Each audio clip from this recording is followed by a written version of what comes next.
Hello student, कैसे हैं आप सब। एक बार फिर से आप सबका स्वागत है गैलेक्सी क्लासेस के यूट्यूब चैनल पर।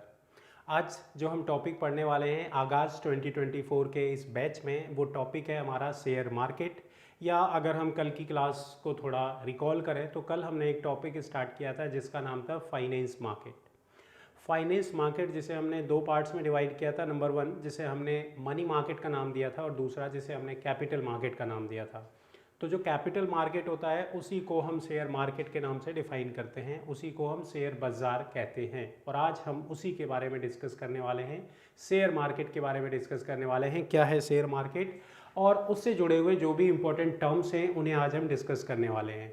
ठीक है, तो एक बार फिर से आप सबका स्वागत है आगाज बैच में। आगाज बैच जो कि एसएससी सीजीएल को टारगेट कर रहा है, यानी अगर आप का भी सपना है एसएससी सीजीएल का एग्ज़ाम क्वालिफाई करने का, तो आप हमारे इस यूट्यूब चैनल से जुड़ सकते हैं, क्योंकि ये लेकर आया है आपके लिए निःशुल्क बैच।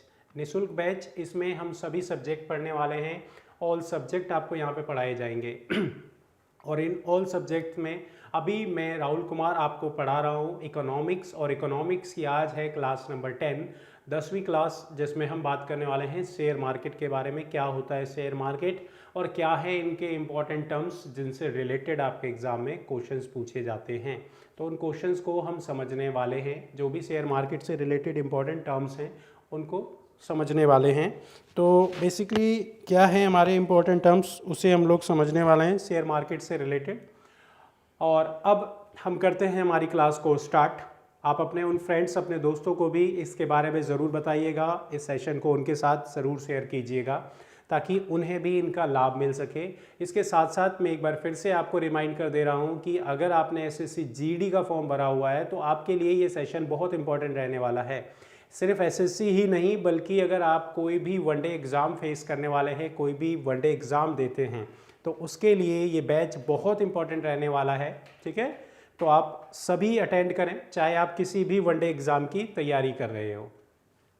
आज इस शेयर मार्केट में हम जो डिस्कस करने वाले हैं, सबसे पहला क्वेश्चन हमारे माइंड में जो आता है, सबसे पहला क्वेश्चन अगर मैं आपसे पूछूं कि ये जो शेयर मार्केट है ये किसके कंट्रोल में होता है, कौन रेगुलेट करता है शेयर मार्केट को, तो हमने कल की क्लास में समझा था कि भाई जो शेयर मार्केट है ना, ये किसके कंट्रोल में होता है, ये कंट्रोल में होता है सेबी के। सेबी जिसे के द्वारा इसे रेगुलेट किया जाता है, सेबी जो कि इसके ऊपर नियंत्रण रखता है, कंट्रोल रखता है। ठीक है, तो सेबी के द्वारा इसे कंट्रोल किया जाता है, सेबी के द्वारा इस पे नियंत्रण रखा जाता है। और हम सबसे पहले डिस्कस करने वाले हैं सेबी के बारे में और समझने वाले हैं क्या है सेबी।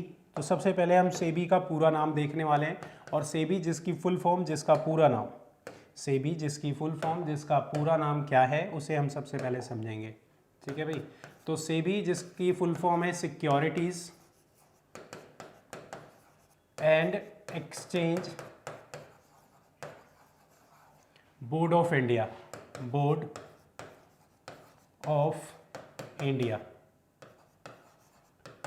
ठीक है, तो securities and exchange board of India, या जिसे हम लोग सेबी के नाम से जानते हैं, तो हमने डिफाइन किया सेबी जिसकी फुल फॉर्म या जिसका पूरा नाम क्या है। इसके बाद हम बात करेंगे सेबी, इसकी स्थापना कब हुई है, इसका एस्टैब्लिशमेंट कब हुआ है। एस्टैब्लिश्ड ऑन, इसकी स्थापना यानी इसका एस्टैब्लिशमेंट, तो इसका एस्टैब्लिशमेंट हुआ है 1988 में, 1988 में। 1988 में सेबी की स्थापना हुई है। और जब हम किसी भी चीज़ को इस्टेब्लिश करते हैं ना, तो उसके लिए कानून व्यवस्था बनाते हैं, उसके लिए एक्ट बनाते हैं। अगर आपके एग्ज़ाम में पूछा जाएगा कि सेबी को अप्रूवल अथॉरिटी कब दी गई, यानी ये जो सेबी एक्ट है, सेबी एक्ट ये कब पास किया गया, तो सेबी एक्ट बनाया गया 1992 में, 1992 में। अगर आपसे पूछा जाए कि इसका हेडक्वार्टर कहाँ पर है, इसका हेड ऑफिस कहाँ है, तो आंसर क्या होगा, मुंबई में, मुंबई में। अगर आपसे पूछा जाए वर्तमान में इसके अध्यक्ष कौन है, इसकी चेयरपर्सन कौन है या चेयरमैन कौन है, वर्तमान में इसके चेयरमैन कौन है, तो जो इसकी अध्यक्ष हैं उनका नाम वो है माधवी माधवीपुरी बुच। तो ये है सेबी और सेबी से जुड़े हुए इंपॉर्टेंट पॉइंट जिसे हमने यहाँ पे आपके सामने लिखा हुआ है।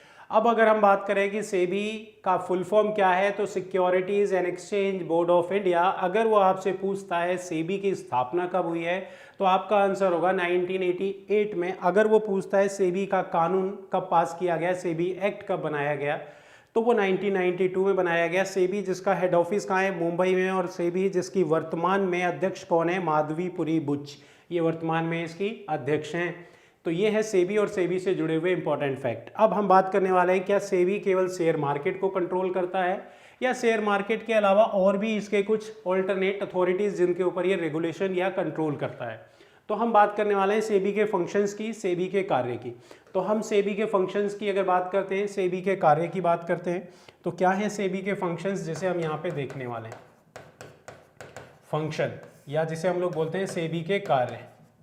तो आप ध्यान रखना सेबी के फंक्शंस, सेबी के कार्य, जिसमें सबसे पहला और इंपॉर्टेंट कार्य इसका क्या है, टू प्रोटेक्ट इन्वेस्टर।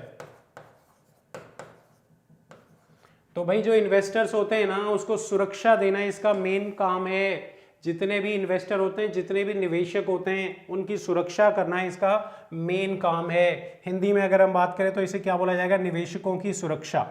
और दूसरा to regulate share market, share market. तो भाई शेयर मार्केट के ऊपर भी इसका कंट्रोल होता है, to regulate share market.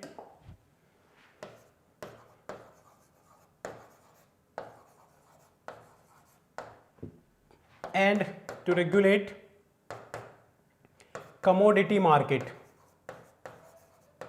Commodity market. To regulate mutual fund, mutual fund.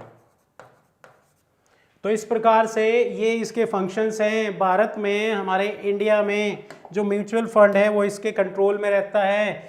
जो निवेशक होते हैं उनकी ये सुरक्षा करता है, निवेशकों की सुरक्षा इसका अहम कार्य है। किसी भी इन्वेस्टर, किसी भी निवेशक के साथ कुछ भी गलत एक्टिविटी ना हो, इसके लिए यह निवेशकों को सुरक्षा देने का काम करता है। निवेशकों की सुरक्षा, सुरक्षा, ओके। तो निवेशकों की सुरक्षा का कार्य करता है। जितने भी इन्वेस्टर्स हैं उन्हें सेफ्टी देने का काम करता है। रीज़न उसके पीछे क्या है, किसी भी इन्वेस्टर के साथ अगर फ्रॉड होगा तो वो दोबारा इस मार्केट में नहीं आएगा, उसे इस मार्केट में रोके रखना है। तो इसके लिए सबसे पहली रिस्पॉन्सिबिलिटी बनती है कि सेबी को उसे सुरक्षा देनी होगी और प्रोटेक्ट करना होगा। किससे, तो उसके साथ जो भी फ्रॉड हुआ है उससे, कोई भी उसके साथ फ्रॉड ना कर पाए, इसके लिए उसे प्रोटेक्शंस देनी होगी, और वो सेबी बतौर करता है अपने इन्वेस्टर्स के लिए। अच्छा, यहाँ जो शेयर मार्केट है इसे रेगुलेट करने का भी काम कौन करता है, तो सेबी ही करता है। इसके अलावा कमोडिटी मार्केट को भी रेगुलेट करने का काम करता है। क्या होता है कमोडिटी मार्केट, कमोडिटी मार्केट को हम बोलते हैं वस्तु बाजार, वस्तु बाजार। भाई जैसे शेयर बाजार होता है ना, ऐसे ही वस्तु बाजार भी होता है। और वस्तु बाजार में जो चीज़ें कंट्रोल की जाती हैं वो किसके द्वारा की जाती हैं, तो ये भी सेबी करता है। और वस्तु बाजार में जैसे गोल्ड हो गया, स्पाइसेस हो गया, सिल्वर हो गया, ये वो सारी चीज़ें हैं जो इस मार्केट में बेची जाती हैं ऑनलाइन, या अगर हम बात करें वर्चुअल फॉर्मेट में, वर्चुअल फॉर्मेट में। इसके अलावा म्यूचुअल फंड्स के ऊपर कंट्रोल रखता है। म्यूचुअल फंड क्या होता है, म्यूचुअल फंड का मतलब यहाँ पे हम समझते हैं कि जब आप अपना इन्वेस्टमेंट करते हो, तो कभी अगर आप डायरेक्ट इन्वेस्टमेंट करते हो, किसी कंपनी के शेयर खरीदते हो, तो वो अलग चीज़ हो गया। लेकिन अगर आप कहीं पे डायरेक्ट इन्वेस्ट ना करके किसी के थ्रू करते हो अपना इन्वेस्टमेंट, तो वो म्यूचुअल फंड कहलाता है। जैसे मैं आपको एक एग्जाम्पल के थ्रू समझाता हूँ। फॉर एग्जाम्पल, ये एक म्यूचुअल फंड है जिसका नाम है SBI mutual fund, SBI mutual fund. और इस SBI म्यूचुअल फंड की हम बात करेंगे, तो ये जो SBI म्यूचुअल फंड है, इसके थ्रू यहाँ पे किस तरीके से इन चीज़ों को ये कंट्रोल करता है, रेगुलेट करता है, वो सारे टर्म्स हम समझने वाले हैं, ध्यान रखना।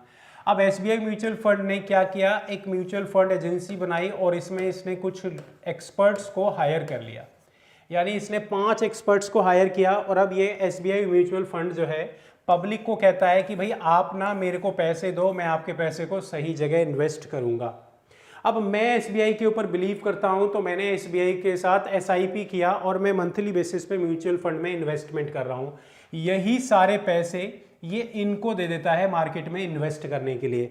फॉर एग्जाम्पल, अगर मैं महीने में 1000 रुपये का निवेश करता हूं तो उस 1000 को ये 5 टुकड़े में अपने 5 इन्वेस्टर्स को देता है और उसके बाद इसे डिस्ट्रीब्यूट कर देता है। ध्यान रखना, ठीक है।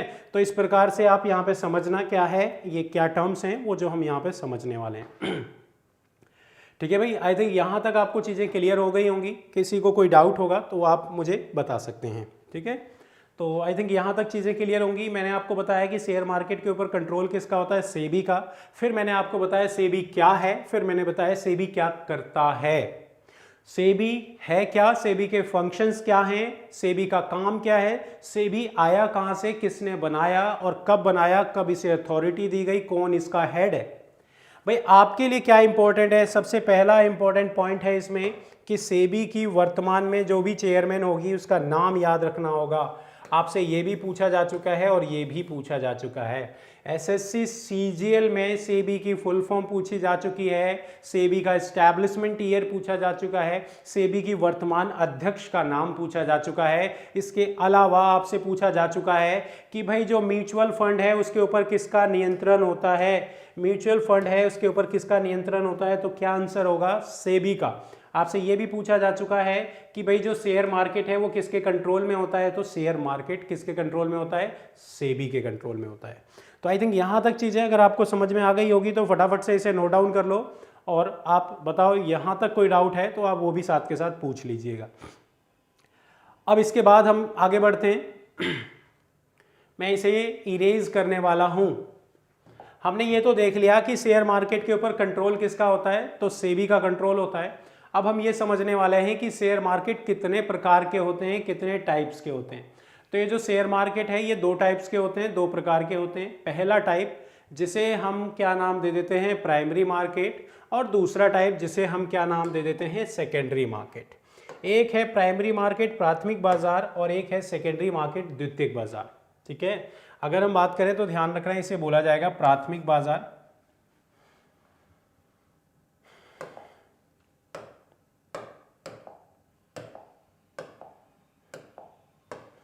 प्राथमिक बाजार,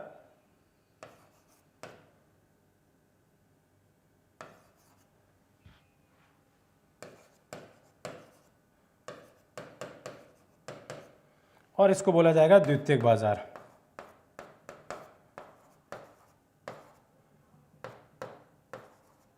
आई थिंक यहां तक चीजें क्लियर हैं आपको। अब इसे समझना ये है क्या ये है क्या भाई, देखो अगर आप मार्केट से पैसा जनरेट करना चाहते हो, देखो इस टॉपिक का नाम क्या है, शेयर मार्केट। मार्केट का मतलब जहां पे बहुत सारे बायर और सेलर मिले। किस चीज के बायर और सेलर मिले, शेयर के, तो उसे हमने क्या नाम दे दिया, शेयर मार्केट।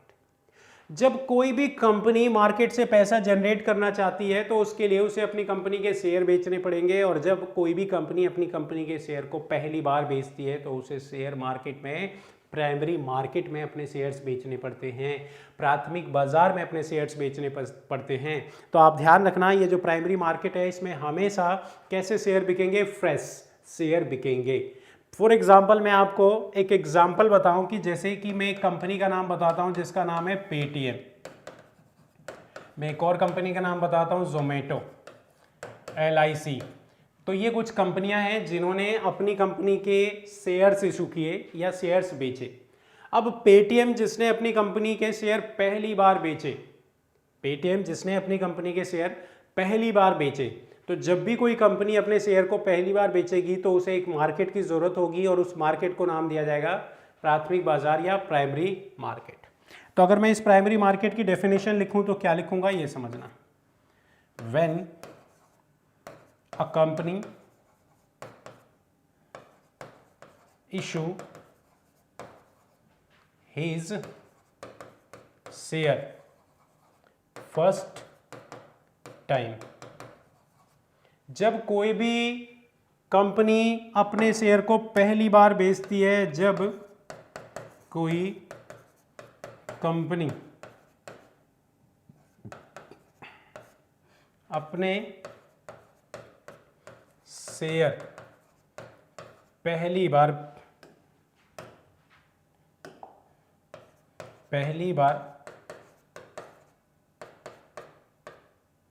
शेयर बाजार में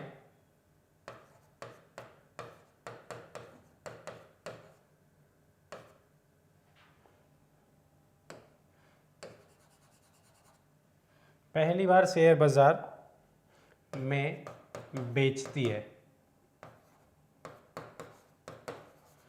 that is known as primary market. अच्छा, प्राइमरी मार्केट का ना एक ऑल्टरनेट नेम है, प्राइमरी मार्केट का एक ऑल्टरनेट नेम है जिसे क्या बोला गया है, आईपीओ। आईपीओ यानी initial public offering, initial public offering. I think ये चीज़ आपको समझ में आ गई होगी। अगर वो आईपीओ की फुल फॉर्म पूछता है तो आप इजीली उसका आंसर कर पाओगे। अच्छा, तो कोई भी कंपनी अपनी कंपनी के शेयर जब पहली बार बेचेगी, जैसे मैंने बोला कि पेटीएम ने अपनी कंपनी के शेयर बेचे और 1,00,000 शेयर बेचे, एक शेयर की कीमत इसने रखी 2,000 रुपये। तो इस प्रकार से इसने अपनी कंपनी के शेयर बेचे और जब ये कंपनी अपनी शेयर्स को पहली बार बेचेगी तो इसे ना इस कंपनी को अपना क्या लॉन्च करना होगा, आईपीओ, जिससे हम ये पहचान पाएंगे कि इस कंपनी ने अपने शेयर्स को पहली बार शेयर मार्केट में बेचा है। अब इसी शेयर को कौन खरीदेगा, इसी शेयर को खरीदेगा हम जैसा इन्वेस्टर। मुझे लगता है कि पेटीएम आगे चल के अच्छा बिजनेस करेगा तो मैं इसके शेयर खरीद लूंगा। आपको लगता है कि अच्छा बिजनेस करेगा तो आप इसके शेयर खरीद लोगे। इस तरीके से इसके शेयर्स जो हैं वो धीरे धीरे बिकने लग जाएंगे। अब मान लो कि मैंने इसके शेयर खरीदे और आगे चल के मुझे लॉस होने लग गया, तो मैंने सोचा यार अब मेरा लॉस और ज़्यादा बढ़े, इससे पहले इस शेयर को क्या कर दिया जाए, बेच दिया जाए। अब मैं इस शेयर को बेच रहा हूं और कोई तीसरा बंदा आके इसके शेयर को खरीदना चाह रहा है। एक, जब पहले कंपनी ने शेयर बेचा तो मैंने खरीदा, अब मैं बेचना चाह रहा हूं, कोई तीसरा बंदा खरीद रहा है। यानी कि जब कंपनी अपने शेयर बेचेगी तो प्राइमरी मार्केट में बेचेगी, लेकिन जब इन्वेस्टर उस शेयर को दोबारा से बेचेगा तो सेकेंडरी मार्केट में बेचेगा। जब किसी भी शेयर को दोबारा से बेचा जाए तो कौन से मार्केट का यूज किया जाएगा, सेकेंडरी मार्केट का यूज किया जाएगा। इसी को हम डेफिनेशन के माध्यम से लिखते हैं, व्हेन सोल्ड शेयर रीइश्यूड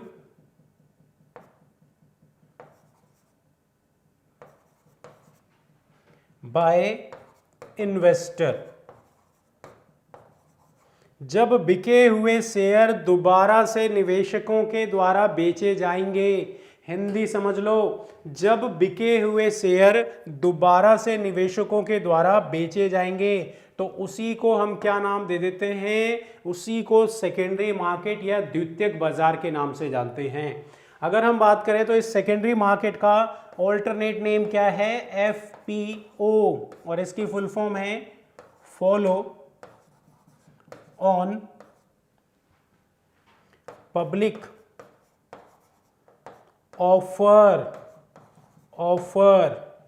तो एक बार फटाफट से आप प्राइमरी मार्केट की डेफिनेशन, प्राइमरी मार्केट का ऑल्टरनेट नेम, सेकेंडरी मार्केट की डेफिनेशन और इसका ऑल्टरनेट नेम एफपीओ, आईपीओ, इनकी फुल फॉर्म पूरे सही तरीके से लिख लो अपनी नोटबुक में, या फिर इसे पॉज करके लिख लो, या फिर आप इसका स्क्रीनशॉट ले लो और आगे बढ़ते हैं हम अगले पॉइंट पर।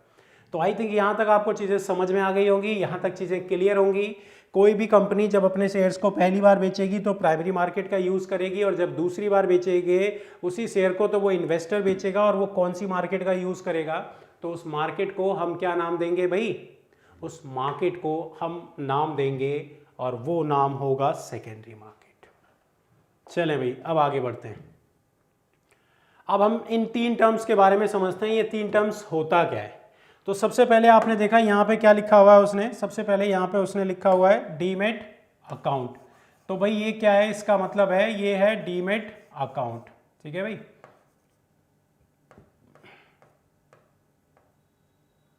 Demat account. तो ये भाई डीमेट अकाउंट है, और डीमेट अकाउंट क्या होता है इसे हम समझेंगे। डीमेट अकाउंट कहते किसे हैं ये चीज़ भी हम समझेंगे। डीमेट अकाउंट की डेफिनेशंस क्या होती है ये भी हम समझेंगे। तो आप ध्यान रखना, ये जो डीमेट अकाउंट है इसका यूज़ और इसका पर्पस क्या होता है। ये अकाउंट किस लिए यूज़ किया जाता है? शेयर ट्रेडिंग के लिए। शेयर ट्रेडिंग के लिए। शेयर ट्रेडिंग का मतलब होता है जो कंपनी के शेयर्स होते हैं उसे खरीदने और बेचने के लिए हमें एक पर्टिकुलर अकाउंट की ज़रूरत होती है, और उस अकाउंट को ही यहाँ पे क्या नाम दिया गया है? Demat account. जैसे मैं आपसे ये कहूँ कि भाई आपको ना ऑनलाइन कोई सामान खरीदना है अमेज़ोन से, तो सबसे पहले आपको क्या करना होगा? अमेज़ोन में एक अकाउंट बनाना होगा, तो वो अमेज़ोन अकाउंट कहलाएगा। अब अगर आपको किसी कंपनी के शेयर खरीदने हैं और वो भी ऑनलाइन, तो जब आप शेयर मार्केट में लॉगिन करोगे उसके लिए लॉगिन आईडी चाहिए कि नहीं चाहिए? उसी लॉगिन आईडी को डीमेट अकाउंट बोला जाता है, ध्यान रखना। ये जो डीमेट अकाउंट है इसमें आपके शेयर ट्रेडिंग के रिकॉर्ड होते हैं। जो भी शेयर आपने खरीदा या बेचा वो सारा रिकॉर्ड कहाँ पे होगा? सेव, आपके डीमेट अकाउंट में सेव होगा। जो आपका डीमेट अकाउंट होगा उसमें ये सारे रिकॉर्ड जो होंगे वो सेव होंगे। तो ये चीज़ भी आप ध्यान रखना। डीमेट अकाउंट जो होता है जिसका फुल फॉर्म है डीमेटेलाइज्ड अकाउंट, जो कि आपके शेयर्स को इलेक्ट्रॉनिक फॉर्मेट में कन्वर्ट करता है। नेक्स्ट हम समझते हैं कि भाई शेयर क्या होता है ना। शेयर जिसे हम बोलते हैं अंश, या फिर शेयर ही बोल देते हैं, शेयर ही बोल देते हैं, अंश भी बोलते हैं हम इसे। ये क्या होता है इसे समझते हैं। भाई जो कंपनी है ना, कंपनी या फिर जो ये शेयर इशू किए जाते हैं ये किस पे इशू किए जाते हैं? It issued for dividend, for dividend. ये ना डिविडेंड यानी लाभांश के लिए इशू किए जाते हैं। इसका मतलब जब कंपनी को लाभ होगा ना तो उस लाभ का हिस्सेदार आप यानी वो शेयर होल्डर भी होंगे जो इसके शेयर्स खरीदेंगे। कंपनी अपना प्रॉफिट अपने सभी शेयर होल्डर के साथ बांटेगी, यानी उसी को क्या नाम दिया जाता है? डिविडेंड। और जितने भी शेयर होल्डर होंगे, ऑल, या फिर हम इसी लाइन को अगर कंप्लीट करें, शेयर जो है ना ये किस लिए इशू किया जाएगा? Issue for dividend. अगर मैं इसको पूरा लिखूं,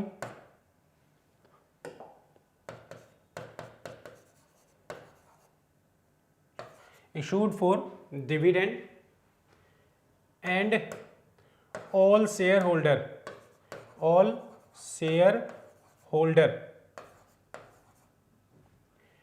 treated as owner। और जितने भी शेयर धारक होंगे वो क्या समझे जाएंगे? मालिक, ओनर। कंपनी के ओनर समझे जाएंगे, कंपनी के मालिक समझे जाएंगे। तो ये चीज़ आप बिल्कुल क्लियर रखना कि जितने भी शेयर होल्डर होंगे वो कंपनी के मालिक जैसे समझे जाएंगे, ओनर जैसे समझे जाएंगे। ठीक है, तो क्या फ़र्क है शेयर और क्या फ़र्क है डिवेंचर में, ये चीज़ समझेंगे अब हम। डिवेंचर को बोला जाता है ऋण पत्र, ऋण पत्र। डिवेंचर को क्या बोला जाता है? तो इसे बोला जाता है ऋण पत्र। और क्या होता है ऋण पत्र, इसे हम समझेंगे। डिवेंचर का मतलब क्या होता है? एक प्रकार का लोन। जब किसी कंपनी के शेयर्स नहीं बिक रहे होते हैं, उसे फंड्स की ज़रूरत होती है, तो वो डिवेंचर के थ्रू मार्केट से पैसा उठाती है। और ये जो डिवेंचर कंपनियां इशू करती है, it issued on a fixed interest rate, fixed interest rate, interest rate for a fixed time period, fixed time period। यह एक निश्चित ब्याज की दर पर इशू किया जाता है और वो भी निश्चित समय के लिए। दोबारा समझना भाई, जो शेयर होते हैं ना वो कंपनियां अपने डिविडेंड को इशू करती हैं, और ये जो डिविडेंड है मतलब अपनी कंपनी के लाभांश को हम सब शेयर होल्डर के साथ डिस्ट्रीब्यूट करती हैं। इसीलिए वो ये भी कहते हैं कि जो हमारे शेयर होल्डर होंगे ना वो हमारी कंपनी के मालिक जैसे समझे जाएंगे।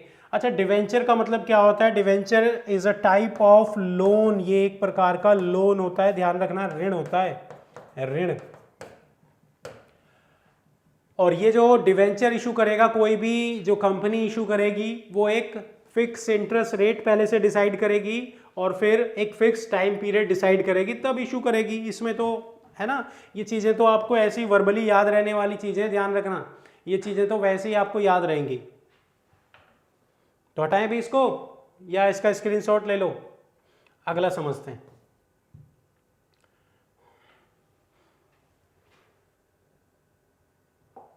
नेक्स्ट हम समझने वाले हैं, और अब जो हम समझने वाले हैं, बुल मार्केट क्या होता है और बियर मार्केट क्या होता है। देखो, जब किसी भी कंपनी के शेयर्स के प्राइस जो है ना, वो क्या होने लग जाते हैं, बढ़ने लग जाते हैं। किसी भी कंपनी के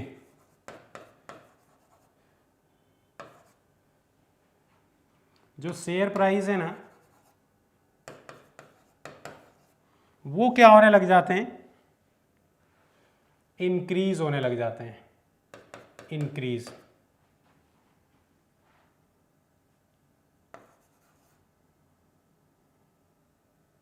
जब किसी भी कंपनी के शेयर प्राइस क्या होने लग जाते हैं, इंक्रीज होने लग जाते हैं, बढ़ने लग जाते हैं, ध्यान रखना, क्या होने लग जाते हैं, बढ़ने लग जाते हैं।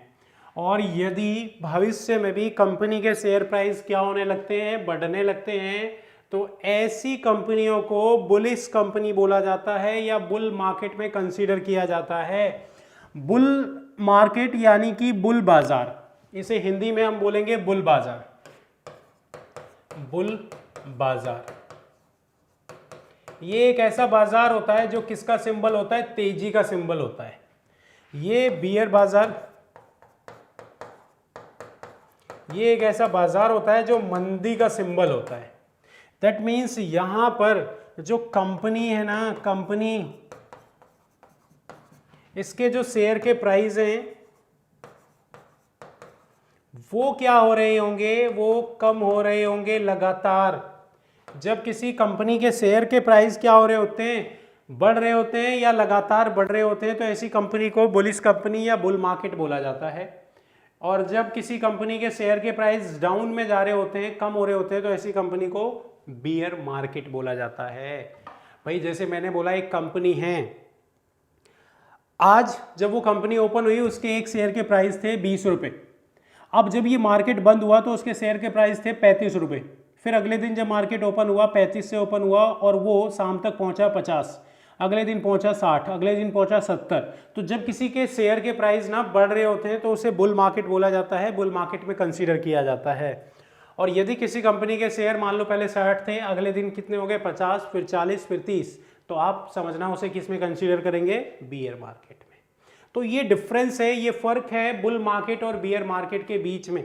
बुल मार्केट और बियर मार्केट के बीच में ये डिफरेंस है, ये फर्क है। क्या होता है बुल मार्केट, जब किसी कंपनी के शेयर के प्राइस बढ़ रहे होते हैं और जब किसी कंपनी के शेयर के प्राइस कम हो रहे होते हैं, तो इसे हम बियर मार्केट बोलते हैं। तो आई थिंक ये समझ में आ गया होगा बुल मार्केट और बियर मार्केट क्या चीज़ है। ज़्यादा हमें इसमें नहीं समझना है, बस इतना ही समझना है। आपके एग्जाम में एक क्वेश्चन पूछा गया था, ध्यान रखना, बुल एंड बियर, ये जो वर्ड्स हैं ये किस मार्केट में यूज किए गए थे। ये सीजीएल का क्वेश्चन है, बुल एंड बियर वर्ड किस मार्केट में यूज किए गए थे। तो आप ध्यान रखना, ये कौन सी मार्केट में, शेयर मार्केट में यूज किए गए थे। चले भाई आगे। नेक्स्ट जो हम टर्म समझने वाले हैं वो इनसाइडर ट्रेडिंग क्या होता है और सर्कुलर ट्रेडिंग क्या होता है, इसे समझने वाले हैं। ठीक है भाई, इनसाइडर ट्रेडिंग क्या होता है और सर्कुलर ट्रेडिंग क्या होता है, ये समझने वाले हैं कि इनसाइडर ट्रेडिंग किसे कहते हैं और सर्कुलर ट्रेडिंग किसे कहते हैं। इनसाइडर ट्रेडिंग का मतलब क्या होता है, इनसाइडर ट्रेडिंग का क्या मतलब होता है, इनसाइडर ट्रेडिंग, और सर्कुलर ट्रेडिंग का क्या मतलब होता है, जिसे हम समझने वाले हैं। इनसाइडर ट्रेडिंग को बोला जाता है भेदिया व्यापार। इनसाइडर ट्रेडिंग को बोला जाता है भेदिया व्यापार।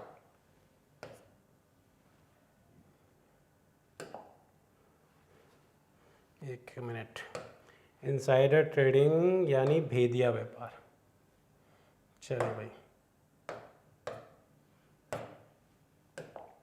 इसको बोला जाता है भेदिया व्यापार, भेदिया व्यापार। तो क्या है भेदिया व्यापार, इसे हम समझेंगे। और सर्कुलर ट्रेडिंग को सर्कुलर व्यापार ही बोला जाता है, सर्कुलर व्यापार।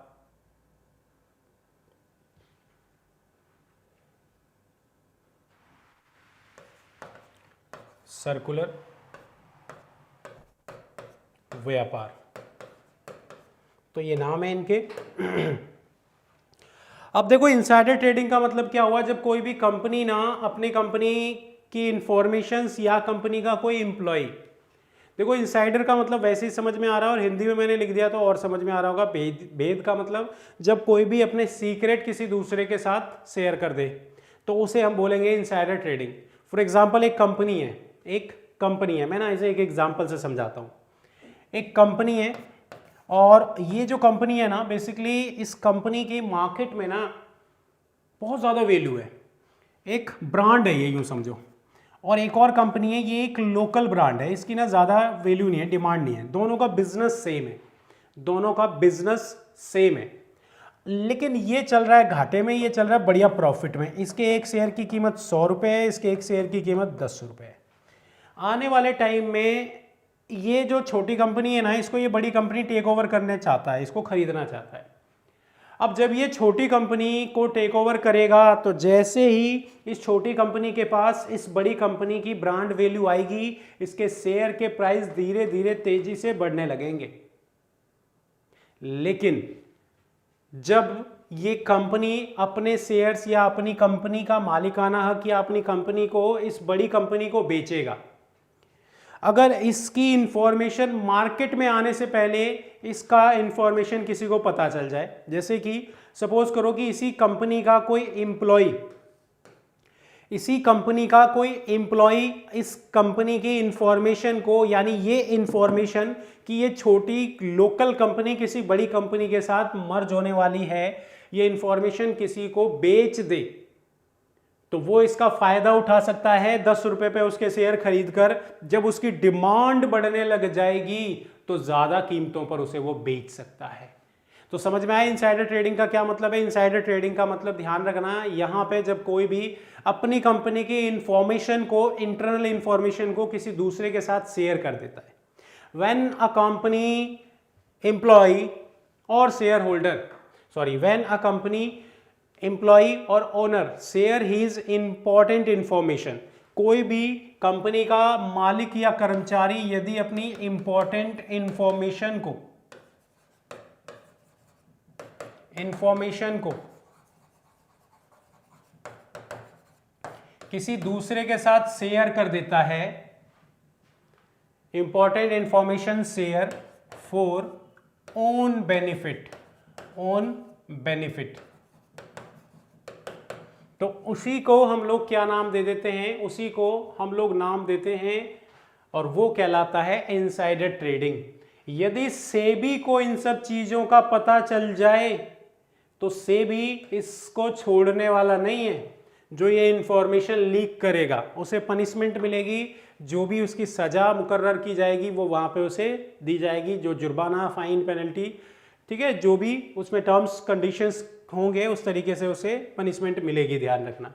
तो आई थिंक इनसाइडर ट्रेडिंग का तो मतलब आप लोगों को समझ में आ गया क्या है इनसाइडर ट्रेडिंग। जब कोई भी कंपनी का मालिक या उस कंपनी का कोई कर्मचारी उस कंपनी की इंफॉर्मेशन जो बाहर नहीं जानी चाहिए अगर वो किसी को दे दे, बेच दे और उसके बदले पैसे कमाए, तो उसी को हम इनसाइडर ट्रेडिंग कहते हैं, भेद या व्यापार कहते हैं। इसी का दूसरा टर्म जिसे हम लोग बोलते हैं सर्कुलर ट्रेडिंग। क्या होता है ये सर्कुलर ट्रेडिंग, ये समझना कि जो सर्कुलर ट्रेडिंग है ना, इसका क्या मतलब है, जब कोई भी कंपनी ना अपनी मर्जी से किसी कंपनी के शेयर के प्राइस को, when a company share price को इंक्रीज कर दे फॉर ओन बेनिफिट, ठीक है। तो अब ध्यान रखना, जब से सेबी आया है ना तब से ये जो आपका सर्कुलर ट्रेडिंग है ये पॉसिबल ही नहीं है, क्योंकि जो प्राइस है वो तो किसके सामने, किसकी निगरानी में, सेबी की निगरानी में डिसाइड होता है। तो सेबी के आ जाने से सर्कुलर ट्रेडिंग तो बंद हो गया, लेकिन इनसाइडर ट्रेडिंग आज भी चलता है, चालू है। आज भी कंपनी की इंफॉर्मेशन बेची जाती है और लोग इसका फायदा उठाते हैं। दोबारा समझना, भेदिया व्यापार का मतलब जब कोई कंपनी अपनी कंपनी की इंफॉर्मेशन या फिर कंपनी का एम्प्लॉय या कंपनी का मालिक किसी दूसरे को बेच दे। सर्कुलर ट्रेडिंग का मतलब जब कुछ लोग मिलकर ना, कुछ इन्वेस्टर मिलकर किसी के साथ गलत करे, फ्रॉड करे। कैसे? तो वो कंपनी जिसकी मार्केट में कोई वैल्यू ना हो उसके शेयर्स को क्या कर सके, मल्टीपल्स टाइम बाय और सेल करके उसकी डिमांड क्रिएट कर दे। ठीक है, मल्टीपल टाइम्स। जब किसी कंपनी के शेयर के प्राइस क्या हो रहे हो, जब इसको कंप्लीट करते हैं इस डेफिनेशन को,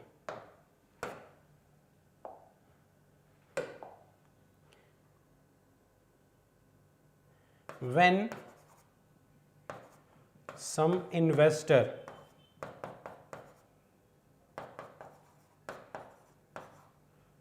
increase share price of company for own benefit, जब कुछ निवेशक ना अपने निजी लाभ के लिए कंपनी की इंफॉर्मेशन किसी के पास क्या करते हैं, शेयर करते हैं, उसी को हम सर्कुलर ट्रेडिंग बोलते हैं। ध्यान रखना, ये दोनों इलीगल है सेबी की नजर में। दोनों में से किसी भी प्रकार से कोई गुनहगार पाया जाता है तो उसे पनिशमेंट मिलेगी। आई थिंक ये चीज समझ में आ गई होगी, आप इसे नोट डाउन कर लें, इस पॉइंट को लिख लें। जब कोई अपनी इंपॉर्टेंट इंफॉर्मेशन किसी के साथ शेयर करता है अपने खुद के बेनिफिट के लिए तो वो इनसाइडर ट्रेडिंग कहलाएगा। एंड अगर जब कुछ इन्वेस्टर अब शेयर के प्राइस को क्या करते हैं, बढ़ा दें अपने खुद के बेनिफिट के लिए, तो वो क्या कहलाएगा, सर्कुलर ट्रेडिंग कहलाएगा। इसके बाद देखते हैं अगला टर्म्स। एक टर्म है जिसे बोला जाता है मसाला बॉन्ड। एक टर्म है जिसे बोला जाता है मसाला बॉन्ड, और हम अगर समझें कि ये मसाला बॉन्ड क्या होता है, हिंदी में भी इसे मसाला बॉन्ड ही बोला जाता है, मसाला बॉन्ड ही बोला जाता है। और ये मसाला बॉन्ड क्या है तो इसी को हम समझने वाले हैं। मसाला बॉन्ड का मतलब when Indian currency bond paper sold in foreign market,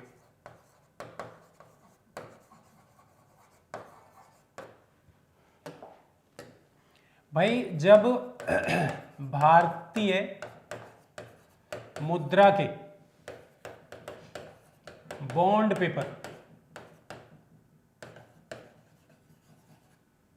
विदेशी बाजार में बेचे जाते हैं, विदेशी बाजार में बेचे जाते हैं, तो उसी को हम मसाला बॉन्ड कहते हैं।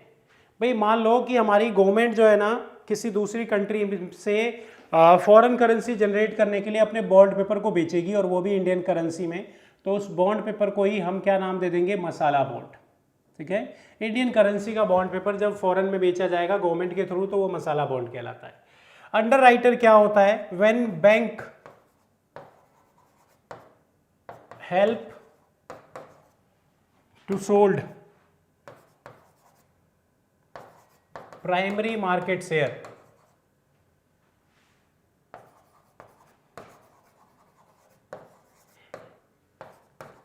भाई देखो जब कोई भी कंपनी ना अपने शेयर पहली बार मार्केट में इशू करती है और यदि उसे कोई पहचानता ना हो, यदि उसे कोई पहचानता ना हो तो ऐसी सूरत में, ऐसी कंडीशन में ना उस कंपनी के शेयर बिकने वाले नहीं है। और उनके शेयर्स को बेचने में कौन हेल्प करता है, उनकी बैंक हेल्प करता है, तो उसे नाम दिया जाता है अंडर राइटर। अंडर राइटर लिख लो इसे भी फटाफट। भाई मसाला बॉन्ड क्या हो गया, जब भारत का बॉन्ड पेपर, भारत की करेंसी का बॉन्ड पेपर विदेशों में बेचा जाएगा तो उस बॉन्ड पेपर को नाम दिया जाएगा मसाला बॉन्ड। और अंडर राइटर क्या होता है, जब किसी कंपनी के शेयर्स ना बिक रहे हो और ऐसी स्थिति में जब कोई प्राइमरी मार्केट कंपनी है उसके शेयर्स को बैंक बेचने में मदद करे तो उसे हम क्या नाम देंगे, अंडर राइटर। ठीक है, तो आई थिंक यहाँ तक चीज़ें आपको क्लियर होंगी। उसके बाद हम आगे समझने वाले हैं। हमारी जो स्टॉक एक्सचेंज है ना उसको दो पार्ट्स में डिवाइड किया गया है। एक नंबर 1 जिसे हमने नाम दिया है BSE और दूसरा जिसे हमने नाम दिया है NSE। तो हम इन दोनों के बारे में समझने वाले हैं। पहले BSE के बारे में समझेंगे और फिर NSE के बारे में समझेंगे। भाई ये जो BSE है ना जिसका पूरा नाम क्या है, Bombay stock exchange, Bombay stock exchange.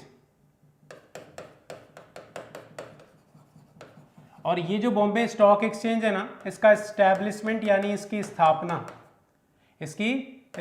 1875 में हुई है, 1875 में। कहाँ है इसका हेड ऑफिस, तो मुंबई में। मुंबई में आपसे वो क्वेश्चन पूछेगा भाई इसके इंडेक्स को क्या कहते हैं, तो इसके इंडेक्स का नाम है सेंसेक्स। सेंसेक्स इसके इंडेक्स को कहते हैं। और सेंसेक्स में कितनी कंपनियां होती हैं, तो टॉप की 30 कंपनीज होती हैं, 30 कंपनी। टॉप की 30 कंपनियां रजिस्टर्ड होती हैं इसमें, टॉप की 30 कंपनियां, ध्यान रखना, ठीक है। तो ये टॉप की 30 कंपनीज जो है ना, यही फ्यूचर डिसाइड करती हैं, यही फ्यूचर डिसाइड करती हैं कि आने वाले टाइम में ये जो बीएससी है वो अप जाएगा या डाउन जाएगा, ध्यान रखना, ठीक है। तो आई थिंक बीएससी के बारे में तो पता चल गया आपको। अब हम बात करने वाले हैं एनएससी के बारे में। एज इट इज, जैसे ये बीएससी है वैसे ही एनएससी है। इसका पूरा नाम है नेशनल स्टॉक एक्सचेंज।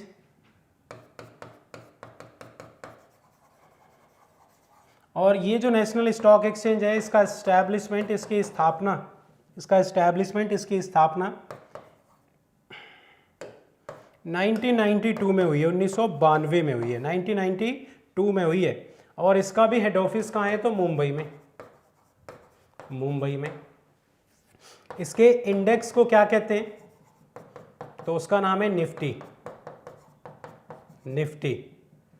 और निफ्टी में कितनी कंपनियां होती हैं, तो टॉप की 50 कंपनियां होती हैं, टॉप की 50 कंपनीज होती हैं निफ्टी में। ये 50 कंपनियों के ऊपर इस निफ्टी का फ्यूचर डिपेंड करता है। इन 50 कंपनियों के ऊपर निफ्टी का फ्यूचर डिपेंड करता है। तो यदि मैं बात करूं किसके बारे में, यदि मैं बात करूं, ध्यान रखना, बीएससी के बारे में, तो ये बीएससी जिसके वर्तमान में चेयरमैन कौन है, एसएस मुंद्रा, और इसके चेयरमैन कौन है, गिरीश चंद्र। तो आप एक बार फटाफट से इन्हें नोट कर लो, इसका स्क्रीनशॉट ले लो या फिर आप इसे नोट डाउन कर लो। आगे हम जो डिस्कस करने वाले हैं वो और भी इंपॉर्टेंट स्टॉक एक्सचेंज है जिसके बारे में हम डिस्कस करने वाले हैं, ठीक है। आई थिंक आपने इसका ले लिया होगा स्क्रीनशॉट। तो अब हम आगे समझने वाले हैं। कुछ और फेमस स्टॉक एक्सचेंज है जिसमें एक है एम्स्टर्डम स्टॉक एक्सचेंज। भाई ये जो एम्स्टर्डम स्टॉक एक्सचेंज है, एम्स्टर्डम स्टॉक एक्सचेंज, क्या खासियत है इसकी, तो इसको हम समझने वाले हैं। एम्स्टर्डम स्टॉक एक्सचेंज,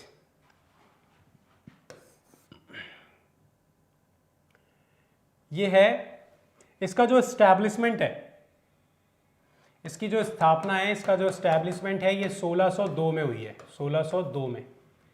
और कहां पर, तो नेदरलैंड में, नेदरलैंड। और इसकी खास बात क्या है, ये है oldest stock exchange,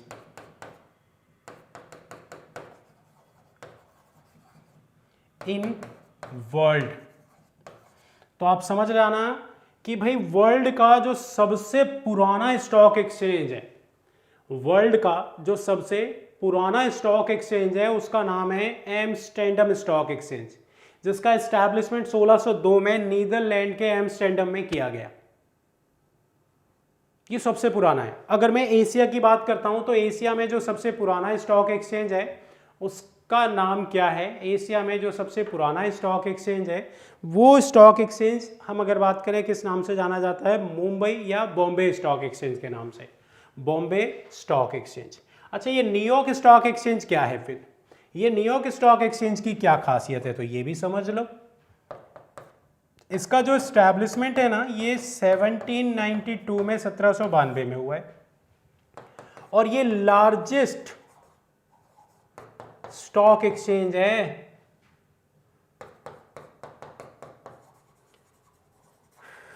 in world. तो भाई हमने 4 स्टॉक एक्सचेंज के बारे में पढ़ा और यही वो 4 इंपॉर्टेंट स्टॉक एक्सचेंज हैं जिनसे आपके एग्जाम में वो क्वेश्चन पुटअप करेगा। अगर उसने पूछा इंडिया का सबसे पुराना स्टॉक एक्सचेंज तो वो क्या होगा, आपका बीएससी।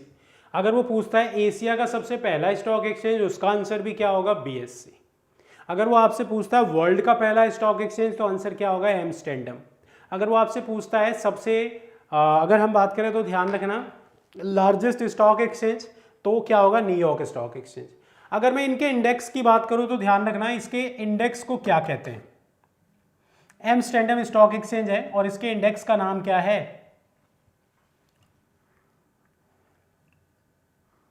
इसके एक्सचेंज यूरो नेक्स्ट, ये इसका यूरोनेक्स्ट, ये इनका वो है सेंसेक्स इंडेक्स। इसके इंडेक्स का नाम क्या है, तो वो हमने समझा यहाँ पे यूरोनेक्स्ट। इसके इंडेक्स का नाम है यूरोनेक्स्ट इंडेक्स।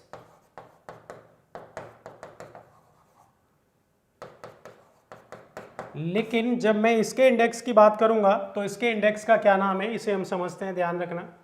इसके इंडेक्स का क्या नाम है, तो इसके इंडेक्स का नाम है डो जोन्स।